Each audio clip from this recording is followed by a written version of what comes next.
love defined.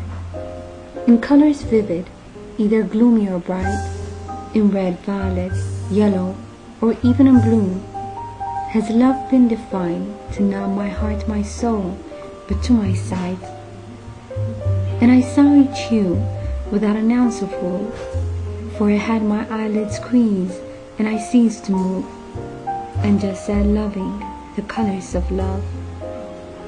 In weathers different, cold or warm, has love been defined to the skin of my arm, and I felt each brush of breeze without an ounce of fear, for it bore no seething thunder, nor was it bitter, for his touch was only kind when in presence near. Oh, when love bears the features of summer, winter, how I just sit wishing for it to only last forever.